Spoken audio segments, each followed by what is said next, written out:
Hi, this is Deborah Atkinson, the voice for fitness and the author of Navigating Fitness After 50, your GPS for choosing programs and professionals that you can trust.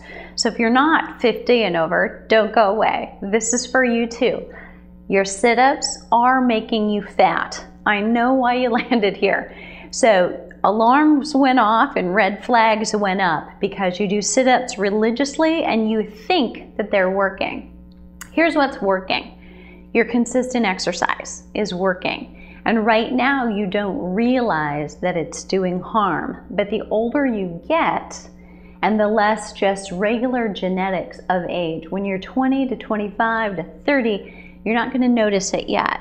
30 to 40, after you start having children, it will become a bigger challenge, but you're going to blame it on having had children if that's you. 40 to 50, you'll start thinking it's all because of the menopause that comes with perimenopause or menopause or post, that you can't do anything about that. It's probably more related to you doing sit-ups for your entire exercise career. And here's why. So I'm a fitness professional of 28 years. This didn't come solely from my research. But as I've gathered more and more information, what we know about posture in the last 5 and 10 years, as fitness professionals, we know that we've been really teaching you to do things that cause you to have worse and worse posture. Instead of exercises that teach you to pull the shoulders back and to stand up and to stabilize, which is what your core does, we've been teaching forward flexion. Well, we already look like this too much of our day and too much of the time. When we're working, we're playing, we're relaxing. We don't need more of that. We need more of training to do this. We all want to look longer, leaner, taller, and slimmer, not more rounded, right? So let's think about how we exercise in order to get that done. But here's the real, more orthopedic, biomechanical reason why sit-ups are not your best friend. So from physical therapists, basically what I've learned is that they're starting to tell people in school, physical therapists now going to school are learning, don't do them. This is not one we advocate, and here's why. Most of our problems with lower back issues or women's complaints are with a pot belly down low. So if you put your hands on your hips and then bring your fingers together across your hip, that area is where we have issues, right? Not from the belly button up. Because as we do crunches and sit-ups, that forward flexion tones us right there where we don't have a problem anyway. But our problem comes down low because that's your personal girdle. If you wrap that around to your lower back, you have nothing there if that's not strong. So sit-ups won't get it strong simply because biomechanically when you do a sit-up and you're coming up beyond a certain point, your insides basically won't allow your deep abdominal muscles, the ones that flatten you, to contract.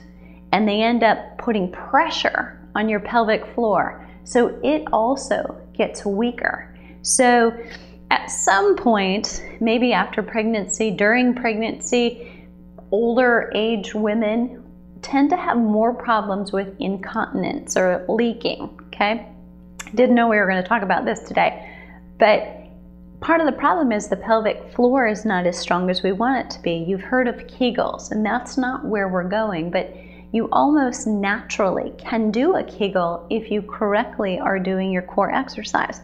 While you're doing crunches and sit-ups, it's very difficult to get that done. So sit-ups don't get you the results you want as far as posture.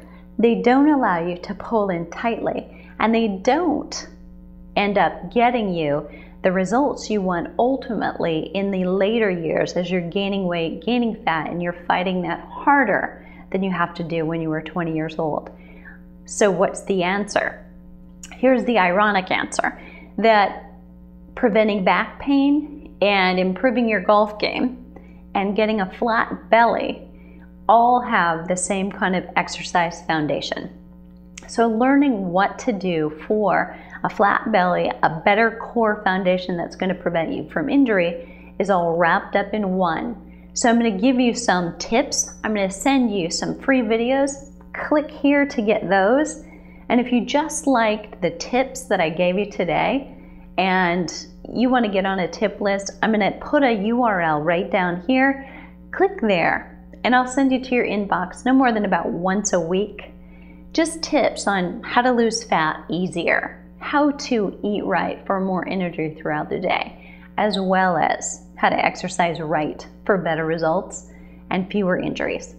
This has been Deborah Atkinson, and I'll see you at one of these 2 locations.